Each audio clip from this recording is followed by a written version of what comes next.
الحمد لله نحمده ونستعينه ونستغفره ونؤمن به ونتوكل عليه ونعوذ بالله من شرور أنفسنا ومن سيئات أعمالنا من يهده الله فلا مضل له ومن يضلله فلا هادي له ونشهد أن لا إله إلا الله وحده لا شريك له ونشهد أن سيدنا ومولانا محمدا عبده ورسوله صلى الله تعالى عليه وعلى آله وأصحابه وأزواجه وذرياته وأهل بيته وبارك وسلم تسليما كثيرا كثيرا.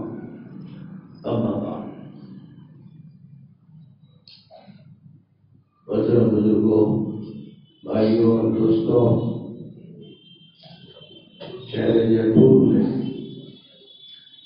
مسجد رحمانی میں آج اس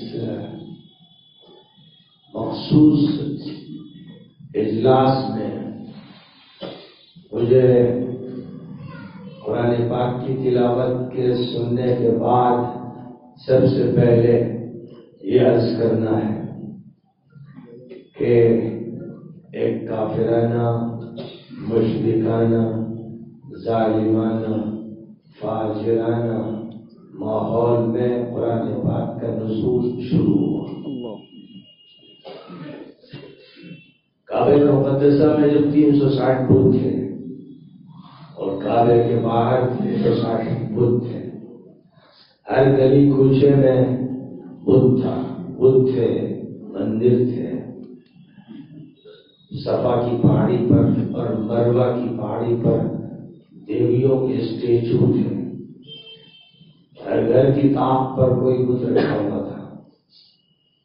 مکہ مکرمہ کا ماحول ہریدوار اور اجودھیا کے ماحول سے بھی بہت آگے مشرکانہ اور کافرانہ ماحول تھا۔ آج ہریدوار میں مسلمان بھی رہتے ہیں، مسجدیں ہیں، اجودھیا میں مسجدیں بھی ہیں، مسلمان بھی رہتے ہیں، لیکن مکہ مکرمہ میں نام کو بھی ایک مسلمان نہیں تھا۔ جب مکہ مکرمہ بالکل خالی تھا ایمان سے، اسلام سے، نمازوں سے، عبادت سے، ذکر و اذکار سے، اور ہر جگہ صرف کفر تھا، اور شرک تھا، اور الحاد تھا، اور دیریت تھی، اور شراب اور کباب کا ماحول تھا، ظلم تھا، ستم تھا، جاہلیت کے جتنے بھی عوارض، جتنی بیماریاں ہیں سب تھیں۔ تو اس وقت اللہ تعالیٰ کی طرف سے کیا انتظام کیا گیا، یہ ہے وہ نقطہ جو بہت قابل غور ہے۔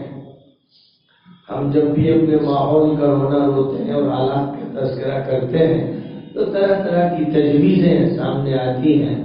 دانشوران اور علماء اور مشائخ اپنی اپنی تجویزیں پیش کرتے ہیں، اور ان تجویزوں میں سے کم پر عمل ہوتا ہے، لیکن جن تجویزوں پر بھی عمل ہوتا ہے اس کے بعد بھی کفر بھی رہتا ہے، شرک بھی رہتا ہے، نفاق بھی رہتا ہے، پھر اس کو وجود بھی رہتا ہے۔ ایک تجربہ ہے جو طویل عرصے سے چلا رہا ہے، انگریزوں کا دور ہو یا ہندوستانی حکومت کا دور ہو، مسلمانوں کا دور ہو یا ان کے بعد دوسروں کا دور ہو، جو بھی ادوار گزرے ہیں، ان تمام ادوار میں، تاریخ کے ان دوروں میں یہ دیکھا جا رہا ہے کہ عمومی اصلاح نہیں ہو پائی اور حالات کے چیلنج کا صحیح طور پر مقابلہ نہیں ہو پا رہا ہے۔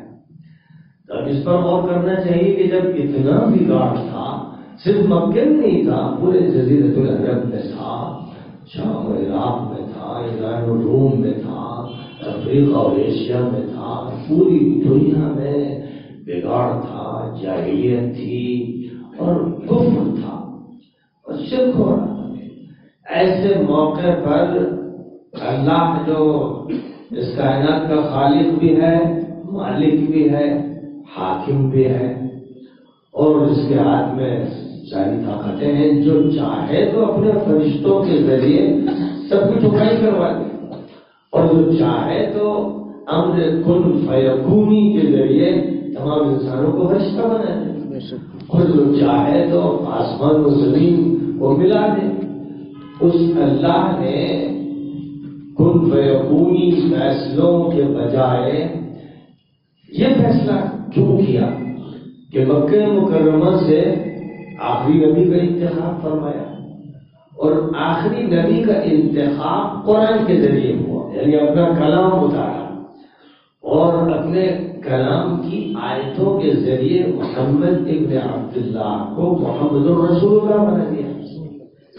غار حرا میں محمد صلی اللہ علیہ وسلم کے بارے میں اللہ کی طرف سے یہ فیصلہ ہوا کہ اب ان کے پاس جبرائیل امین آئیں اور قرآن پاک کا ایک کوٹیشن 5 آیتیں ان تک پہنچائیں، یہاں سے ابتدا کی جائے، اللہ کے کلام سے ابتدا ہو، قرآن سے ابتدا ہو، آخری کتاب سے ابتدا ہو، اور اس کے ذریعے ہی وہ حالات پیدا کیے جائیں کہ مقابلہ ہو کفر کا، شرک کا، دہریت کا، ظلم کا، فسق و فجور کا، تمام امراض کا علاج ہو، تمام فتنوں کا مقابلہ ہو، تمام چیلنجوں کا جواب ہو۔ اس کے لیے اللہ کی طرف سے ایک نسخہ طے کیا گیا، اور وہ نسخہ یہ طے کیا گیا کہ ایک منتخب بندے کے اوپر اپنا کلام اتارا جائے۔ ظاہر ہے کہ اپنے کلام کے نازل کرنے کا جو اس نے فیصلہ فرمایا اور جس ماحول میں فرمایا، تو اس کا مطلب یہ ہوا کہ ایک انقلابی فیصلہ کیا گیا، انقلابی کلام اتارا گیا، ایک انقلابی لاہ عمل دیا جا رہا ہے۔ وہاں سے یہ بات سمجھ میں آ رہی کہ وہ قرآن جس کو اللہ کی طرف سے نازل کرنے کا فیصلہ کیا گیا، وہ اس لیے کیا گیا کہ پورے ماحول کو بالکل بدل دینا ہے۔ جہاں ایک مسلمان نہیں ہے وہاں ایک کافر نہیں رہے گا، ایک مومن جہاں نہیں ہے، ایک موحد نہیں ہے، وہاں اب اس نظام اور اس قرآن کے بعد ایک مشرک نہیں رہے گا۔ یہ اللہ کی طرف سے فیصلہ، اس فیصلے کے لیے اللہ جو تمام رازوں سے واقف ہے، عالم الغیب والشہادہ ہے، خالق کائنات اور مالک کائنات ہے، اس سے بہتر معالج کون ہوگا؟ اس سے بہتر فیصلہ کس کا ہوگا؟ اس سے گہری بات کس کی ہو سکتی ہے؟ ہم سب یہ ایمان رکھتے ہیں کہ اسی کو حق ہے۔ جب اسے حق ہے اور اس نے اپنے حق کے مطابق فیصلہ فرمایا، تو اب کیا وجہ ہے کہ مسلمان اسی فیصلے سے غافل ہو گئے؟ اس کتاب کو اتارا گیا تھا انقلاب کے لیے، تبدیلی کے لیے، چینج کے لیے اور مقابلہ کرنے کے لیے۔ وہ کتاب نغمہ بن گئی، وہ کتاب مسجدوں میں محدود ہو گئی، وہ کتاب مدرسوں کی 4 دیواریوں میں رہ گئی، وہ کتاب تعویذ گھنٹوں کی بن گئی، وہ کتاب بیماروں پر، مرنے والوں پر، قبروں پر پڑھی جانے کے لیے رہ گئی۔ ہوا کیا؟ کتنی زبردست تبدیلی آئی ہے، اور اسی تبدیلی نے سارے مسائل بگاڑ کے رکھ دیے۔ وہاں جو بات سب سے پہلے فرمائی گئی، جب ابھی کچھ بھی سلسلہ شروع نہیں ہوا تھا اور مایوسی کا سا عالم تھا، اور حضور صلی اللہ علیہ وسلم جو ابھی تک نبی نہیں تھے، رسول نہیں تھے، مکہ مکرمہ میں قریش کے خاندان بنی ہاشم کے ایک نمایاں فرد تھے، بہت ہی اعلیٰ درجے کی صلاحیتوں کے مالک، بڑے دیانتدار، امانتدار و معتبر، اور وہ بے چین رہتے تھے، کڑتے تھے، یہ سوچتے تھے کیا کروں، کہاں سے بات شروع کروں، اس کے لیے بے چین تھے۔ راستہ سمجھ میں نہیں آ رہا، دماغ کام نہیں کر رہا تھا کہ کہاں سے سرا پکڑوں، کس طرح سے حالات کا مقابلہ کروں۔ یہ جو آپ کی حیرانی تھی، سرگشتگی تھی، قرآن پاک میں اس کو بیان کیا گیا، وَوَجَدَكَ ضَالًّا فَهَدَى۔ اللہ نے آپ کو پایا کہ آپ سرگشتہ تھے، حیران تھے، راستہ سجائی نہیں دے رہا تھا، سمجھ میں نہیں آ رہا تھا کام کہاں سے شروع کرے، تو اللہ نے ڈائریکٹ کیا، اللہ نے رہنمائی کی، اللہ نے آپ کو سمجھایا، اللہ نے ہدایت کی۔ کیا سمجھایا؟ سب سے پہلا جو انوکھا نادر واقعہ پیش آیا 6 مہینے سے آپ غار حرا جا رہے تھے، وہ کئی دن قیام کر رہے تھے، اور یہ صرف بے چینی کا اظہار تھا اور اللہ سے لو لگا رہے تھے۔ وہاں پر اللہ تعالیٰ کی طرف سے اس فرشتے کو بھیجا گیا جو پیغمبروں کے پاس آتا رہا اور اللہ کا پیغام لاتا رہا اور تاریخ انسانی کو نوٹ کرتا رہا۔ اس کو بھیجا گیا کہ آخری نبی کے پاس جانا ہے جس کو پوری دنیا کے لیے اٹھانا ہے اور جا کر اس کو یہ پڑھانا ہے، بسم اللہ الرحمن الرحیم، شروع کرو اللہ کے نام سے جو بہت مہربان ہے اور نہایت کرم فرما۔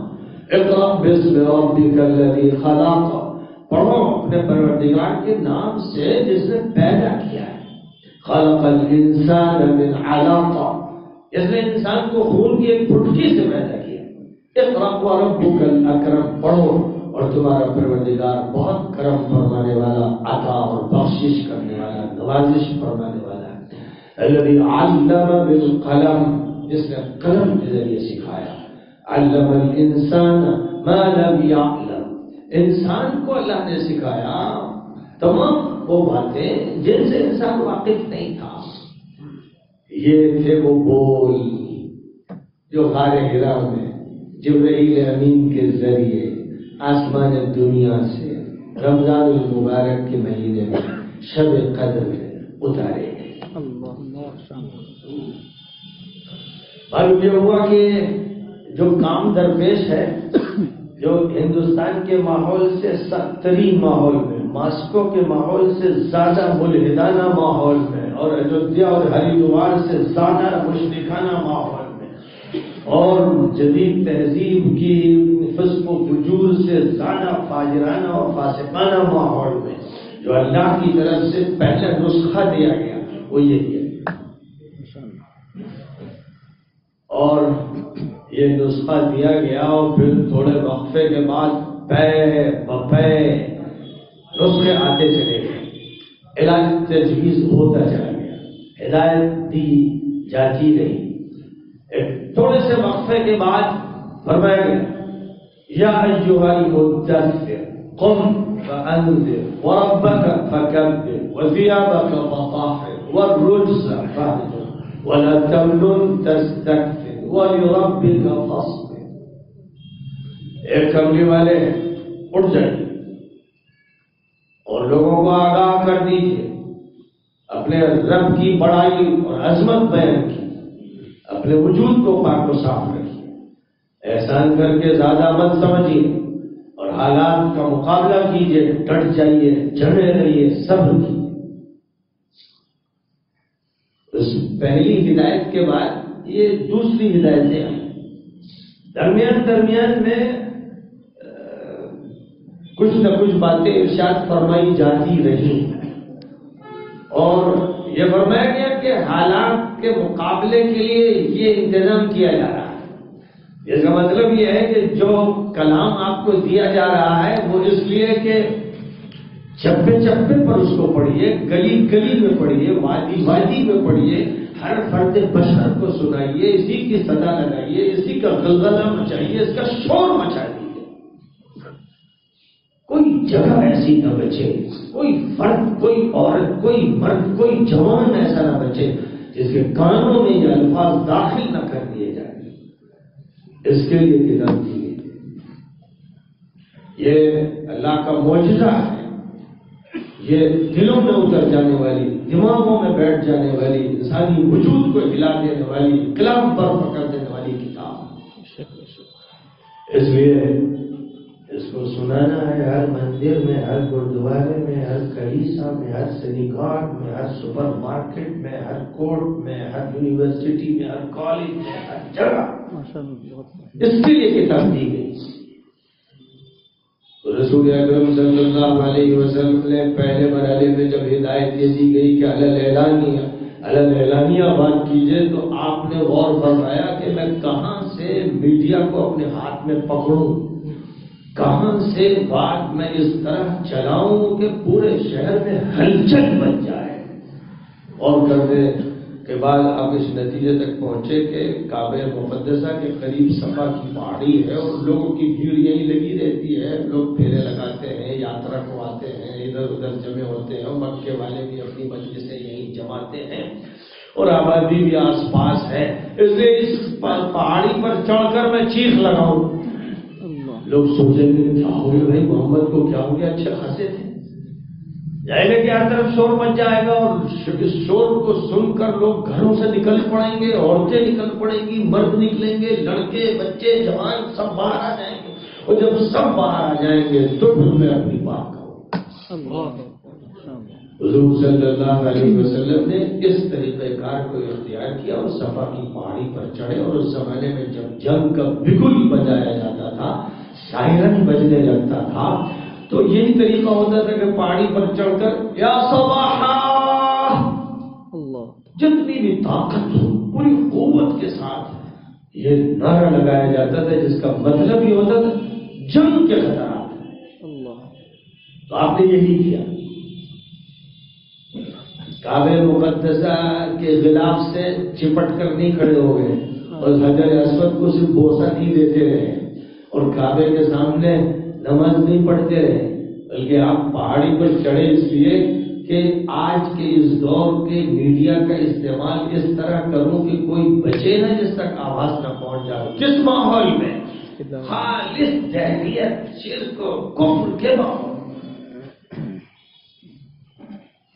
بہرحال چاروں طرف سے لوگ گھروں سے نکل پڑے، چھتوں پہ چڑھ گئے، گھروں کے آنگن میں آ گئے، باہر نکل آئے، ایسی زبردست بھیڑ لگی کہ تاریخ کا ایک پہلا واقعہ۔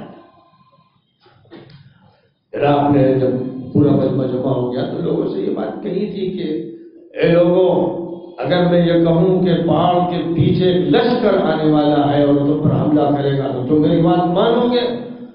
سب نے کہا بالکل مانیں گے، آپ سچے ہیں، ہم آپ کی امانت و دیانت و صداقت کو مانتے ہیں، اور آپ اوپر سے دیکھ رہے ہیں، ہم تو نیچے۔ جب یہ بات آپ نے ان سے لی تو بھی فرمایا میں خطرناک عذاب سے آپ لوگوں کو ڈرانے اور آگاہ کرنے کے لیے پہاڑی پر چڑھا ہوں۔ میں آپ کے سامنے یہ بات کھل کر کہنا چاہتا ہوں کہ جب تک نظام توحید برپا نہیں کیا جائے گا اور اللہ ہی کو معبود اور مالک اور خالق اور حاکم نہیں مانا جائے گا تو آپ اپنے اس نظام کے ذریعے بچ نہیں سکتے، خدا کا عذاب گرفت ملے گا اور تباہ کر دیا جائے گا۔ یہ تھا آپ کا اعلان ایک ایسے ماحول میں جہاں سب اس کے خلاف۔ تو آپ نے آگ لگائی، ایک ایسی شعلہ نوا بات کہی کہ جس سے تن بدن میں آگ لگ گئی۔ یہ محمد کو کیا ہوا؟ انہوں نے آج یہ نئی بات کہہ کر ہمارے پورے نظام کے خلاف بغاوت چھیڑ دی۔ یہ کہتے ہیں کہ بتوں سے کچھ نہیں ہوتا، دیویوں سے نہیں، دیویوں سے اور دیوتاؤں سے کچھ نہیں ہوتا، ہمارا نظام باطل ہے، ہمارے دادا باپ دادا بیوقوف تھے، احمق تھے، ہم سب لوگ بیوقوف ہیں۔ آپ نے وہ بات کہی کہ جس سے سب کے خلاف بغاوت چھیڑ دی۔ یہ بغاوت ڈنڈے کے زور پہ نہیں تھی، تلوار لے کر نہیں تھی، ظاہر ہے کہ آپ اکیلے تھے اور آپ کے ساتھ اکا دکا جو لوگ مسلمان ہوئے تھے، خدیجہ رضی اللہ عنہا اور ابو بکر صدیق رضی اللہ عنہ اور زید بن حارثہ رضی اللہ عنہ اور بلال رضی اللہ عنہ اور علی رضی اللہ عنہ، گنے چنے افراد اس مرحلے میں ایمان لائے تھے۔ جب پہلی وحی اتری اور آپ نے بات شروع کی تو جو غریب لوگ تھے جو متاثر ہوئے، لیکن اب یہ بات چلانی تھی سب کے سامنے، اور یہ بات صرف 3 سال کے عرصے، 3 سال کا جو عرصہ تھا وہ خاموش کام کا تھا، لیکن خاموش کام کے بعد اللہ کی طرف سے یہ حکم فرمایا گیا، مسلمان ہیں 10-15 مشکل سے اور لاکھوں کی تعداد میں پورے ملک میں اور ملک کے کیپٹل میں مشرکوں کافی ہے، اور حکم یہ فرمایا جا رہا ہے کہ اب علل اعلان بات کیجیے، الگ الگ ہٹ کر چھپ چھپ کر اپنے حلقوں میں نہیں۔ فرمایا گیا فاصدع بما تؤمر واعرض عن المشرکین انا کفیناک المستہزئین۔ کھل کر بات کیجیے، علل اعلان بات کیجیے، اور مشرکوں کی پرواہ مت کیجیے۔ جو لوگ مذاق اڑائیں گے ان سے ہم نمٹ لیں گے۔ یہ ہے اللہ کی طرف سے بات، جس میں حکم بھی ہے، وعدہ بھی ہے۔ اور ایک ایسے شخص سے بات کہی جا رہی ہے جس کے پاس بڑی تعداد نہیں ہے، وسائل نہیں ہے، پیسہ نہیں ہے، اس سے کہا جا رہا ہے کہ حق کا اعلان کیجیے، کیونکہ اللہ کا جو کلام اترنا شروع ہوا ہے وہ پوری انسانیت کے لیے اتارا جا رہا ہے، ہر طبقے کے لیے اتارا جا رہا ہے۔ اس لیے اس کو صرف گھر میں نہیں پڑھنا ہے اور صرف دار ارقم میں اس کا ورد نہیں ہونا ہے، اسے تو تمام انسانوں کے سامنے ایک حجت کے طور پر پیش کرنا ہے۔ تلاوت بھی ان کے سامنے، تفہیم بھی ان کے سامنے، تشریح بھی ان کے سامنے، اور اس کی نمائندگی بھی ان کے سامنے، سب کے سامنے بات بالکل کھل کر آ جانی چاہیے کہ اللہ کیا کہہ رہا ہے، اللہ کیا چاہتا ہے۔ جب یہ اللہ کا نظام ہے اور اللہ اسی ترتیب سے شروع کرتا ہے، اور ماضی میں حضرت نوح علیہ السلام سے لے کر حضرت عیسیٰ علیہ السلام تک اللہ کا یہی مکرر سے کرر اور بار بار کا عمل رہا ہے، اسی کے ذریعے اللہ تعالیٰ نے ہمیشہ اپنے کلام کو پیش کروایا ہے۔ تو آخری نبی کو اللہ نے پوری دنیا کا، پوری انسانیت کا، جنوں کا، دنیا کے آخری دور تک کا، بلکہ ہمیشہ کا نبی بنایا۔ اس لیے ضروری تھا کہ بات سب تک پہنچے، سب کے سامنے آئے۔ اب یہ بات محدود نہیں رہنی، یہ کتاب کیونکہ سب کی ہے، سب کے لیے ہے، اس لیے سب کو بتانا پڑے گا۔ عیسائیوں سے کہنا ہوگا لارڈ اور گاڈ کی یہ لاسٹ بک ہے، ہندوؤں سے کہنا ہوگا ایشور نے یہ سندیش آخری دیا ہے، بدھسٹوں سے بھی یہی بات کہنی ہوگی، یہودیوں سے کہنا ہوگا کہ تم الوہیم یا یہوہ فلاں فلاں ناموں سے جس خدا کو یاد کرتے ہو اس کا یہ آخری پیغام آیا ہے اور اس پیغام کو قبول کرنا ہے۔ یہ اللہ کا نظام ہے، اس کی منشا ہے، اس کی منشا کے مطابق نبی نے کام کیا، پھر صحابہ کو یہی کام دیا گیا، وہ بھی پھیل گئے، محلوں میں پھیل گئے، گاؤں گاؤں، شہر شہر، جہاں جہاں بھی وہ جا سکتے تھے یا لوگ ان کے پاس آ سکتے تھے، بلا تفریق مذہب، بلا تفریق برادری، بلا تفریق رنگ و نسل، پوری انسانیت کے لیے ہی، بلکہ جنوں کے لیے۔ اس لیے سورۃ الاحقاف میں جنوں کا تذکرہ فرمایا گیا، سورۃ الجن میں جنوں کا تذکرہ فرمایا گیا کہ وہ بھی ایمان لائے قرآن سن کر، قرآن سن کر جن ایمان لائے۔ اور انسانوں کا بھی یہی معاملہ رہا کہ قرآن نے ان کو ایمان کی طرف دعوت دی، وہ ایمان کی طرف کھینچتے چلے آئے۔ ابھی سورہ یاسین کی آخری آیتیں یہاں پڑھی جا رہی تھی، قاری صاحب بھی ماشاءاللہ بڑی خوش لہنی کے ساتھ، خوش نغمگی کے ساتھ پڑھ رہے تھے، آپ بھی واہ واہ اور اشش کر رہے تھے۔ لیکن یہ جو کام آپ کر رہے تھے یہ ایک روایتی عمل تھا جو مسلمانوں کے بیچ باقی رہ گیا، یہ نبی کا عمل نہیں تھا، کیونکہ نبی نے تو قرآن کی ہر آیت اور ہر سورہ کافروں اور مشرکوں کے بیچ میں پہلے پیش کی، اور پھر اہل ایمان جو اس کو پڑھ چکے تھے انہوں نے اس کو اپنے سینوں میں محفوظ کیا، سفینوں میں محفوظ کیا، جو حلقے میں آتے گئے اس کا تحفظ کرتے گئے، اس کے معنوں کو سمجھتے گئے، جو ابھی حلقوں میں نہیں آئے ان کو اسی کے ذریعے خطاب کرنے کا حکم فرمایا گیا۔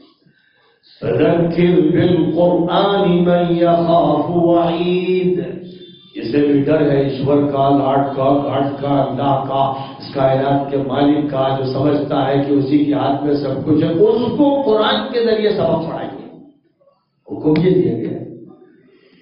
ہم لوگوں نے یہ طریقہ اپنا لیا روایتی، موروثی، پشتینی، کہ ناظرہ کا درجہ، حفظ کا درجہ، تفسیر کا درجہ، مسجد یا مدرسے میں یہ ہمارا حلقہ ہے جس کے سامنے قرآن پڑھنا ہے، سنانا ہے، سکھانا ہے۔ تو ظاہر ہے کہ ہم چند کلیوں پر قناعت کر کے بیٹھ گئے، تو ہی نادا چند کلیوں پر قناعت کر گیا، ورنہ گلشن میں علاج تنگ داماں بھی ہے۔ یہ تو خیر شاعر نے بیچارے نے گلشن کی بات کی، یا اللہ تو پوری کائنات کی بات کر، پوری دنیا کی بات ہو، جن و انس کی بات ہو۔ تو نبی کو سب کا نبی و رسول بنایا گیا، قرآن کو سب کے لیے گائیڈ بک بنایا گیا۔ اب اس گائیڈ بک کو آپ نے اپنے لیے بھی گائیڈ بک نہیں بنایا، اب یہ گائیڈ بک جو ہے یہ ہو گئی تجوید کی کتاب، ناظرہ کی کتاب، حافظے کی کتاب، یہ اس کے لیے ہو گئی۔ یہ کتاب دی گئی تھی انقلاب کے لیے، چینج کے لیے، تبدیلی کے لیے، ماحول کو بالکل بدل دینے کے لیے دی گئی تھی، اس لیے اصلا الف لام میم ذالک الکتاب لا ریب فیہ ھدی للمتقین، یہ ہے وہ کتاب جس میں کوئی شک و شبہ نہیں ہے۔ اسی کو بتانا ہے سب کو کہ اس میں شک شبہ نہیں ہے، لیکن اس میں شک شبہ کر رہے ہیں اورینٹلسٹ، جیوز کر رہے ہیں، کرسچنز کر رہے ہیں، ہندوز کر رہے ہیں، مسلمز کر رہے ہیں، کمیونسٹ کر رہے ہیں، کیپیٹلسٹ کر رہے ہیں، سب شک و شبہ میں پڑے ہیں۔ اس لیے یہ کتاب ان تک صحیح معنی میں پہنچائی ہی نہیں جا رہی۔ یہ کتاب عوام کی کتاب تھی، خواص کی بن گئی، خواص سے اخص الخواص کی بن گئی۔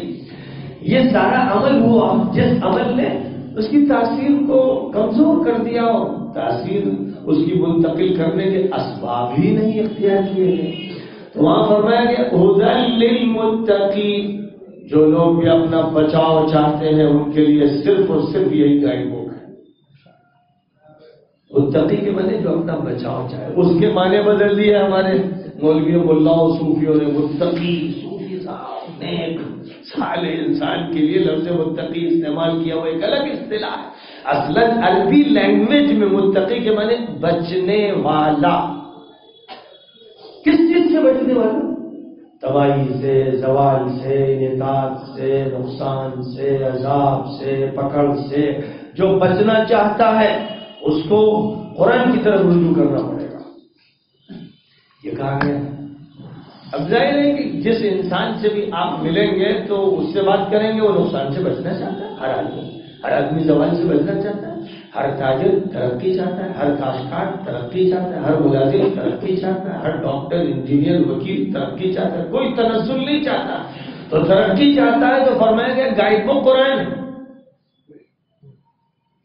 لیکن وہ کتنا ہی بڑا مسلمان ہو، کتنا ہی بڑا متقی ہو، کتنا ہی بڑا دیندار ہو، وہ اپنی ترقی کے لیے اگر وکیل ہے تو ایڈوکیسی کی کتاب دیکھتا ہے، ڈاکٹر ہے تو میڈیکل سائنس کی کتاب تو وہ پڑھ لیتا ہے، اور انجینئر ہے تو انجینئرنگ کی کتاب پڑھتا ہے۔ وہ کتابیں جو انسانوں نے لکھی، ملحدوں نے لکھی، دہریوں نے لکھی، سیکولرسٹ نے لکھی، انسانوں نے لکھی، کمزوروں نے لکھی، ناقصوں نے لکھی، ان کی کتاب پڑھ کر وہ بنتا ہے، ڈھلتا ہے، سنک لیتا ہے، زندگی کاٹتا ہے۔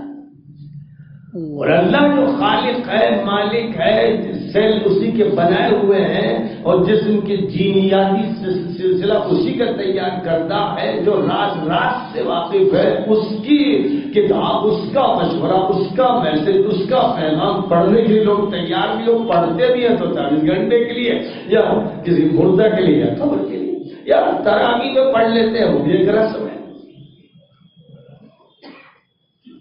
یہ ہے جو سب سے بڑی غلطی ہو رہی ہے، اور یہیں سے گاڑی ہٹا کر کہیں سے کہیں پہنچا دی گئی۔ ایئرپورٹ سے جو روڈز شاندار بنائے جاتے ہیں، جہاز وہاں دوڑتا ہے، جہاز کھیت میں نہیں دوڑتا ہے۔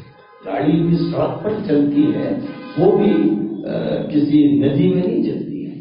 جس چیز کے لیے جو جگہ طے کی جاتی ہے وہاں اسے ہونا چاہیے، وہاں نہیں ہوگی تو گاڑی بیکار ہو جائے گی، جہاز بیکار ہو جائے گا، آپ کے اسباب بیکار ہو جائے گا۔